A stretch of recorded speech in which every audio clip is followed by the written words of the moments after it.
Hello, everyone. Welcome back to Greater Grace Bible College. Welcome back to another semester. Um, we believe you had a great time. You raised it. For those of you who were not part of the ECC extra credit classes, it means you had 2 months to raise it. But for those who took part in the ECC, they had the month of August, 1 month of resting. And so, welcome back, soldiers. This is um, the life of David. This is Life of David, Class 1.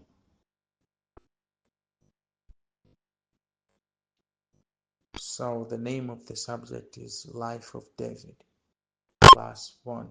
So this is a loaded class because not only are we looking at David on the basis of a biography that we're just studying the principles surrounding his life, but this is a leadership class, and this is also a counseling class.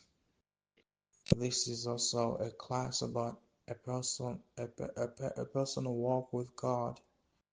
This is also a class about what can happen when a man is with God, or what can happen when a man doesn't walk with God.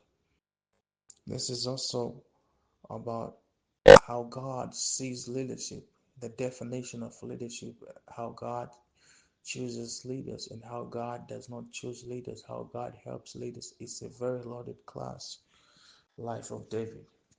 So buckle up. We're back at it again. This is the beginning. So, Life of David, class number 1. Life of David, class number 1. Now, Life of David, class number 1. The first part of this class, which is major point number 1. Uh, Actually, the whole class is about the title of the whole class is that we are looking at leadership in general, and we are looking at how God chooses leaders. Yes, so um, God's way of choosing a leader. That's the first major point. So in 1 Samuel chapter 16, verse 7, it's the Bible says, "The Lord sees not as a man, but looks on the outward, and like the man looks on the outward, and God looks at the heart." In 1 Samuel 16:11, we have that idea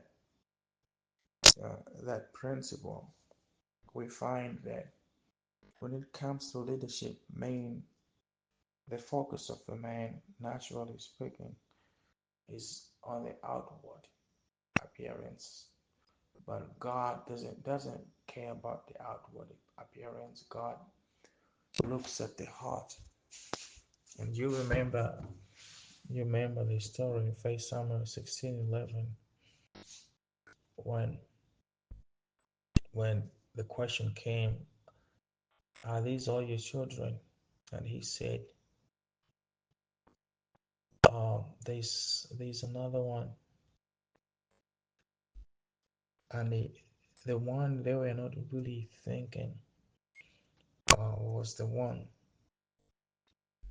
to to be chosen as a leader.